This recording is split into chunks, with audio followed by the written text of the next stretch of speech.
the name Kareena Kapoor is famous in B-Town, so is that of Saif Ali Khan. The two actors, although almost a generation apart, have different bodies of work to be associated with, recently have had their names intertwined with each other like no one in the past has. But it looks like this intertwining was rather short-lived, since Bebo has finally come out in the open to talk about the other man in her life.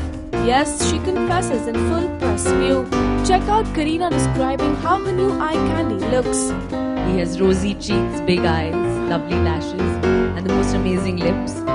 So it's obviously his face that I love to see every day. Well, did you see that for yourself? And now since we all know you Kareena Kapoor fanatics must be going gaga over this new development, we will also tell you who the man is. Watch Bebo's confession. Kian Kapoor. He's my sister's son. He's the most good-looking man in my life. Heaving a sigh of relief, we hope you Bebo fans are. We guess the shock value that Kareena added to it was quite dramatic.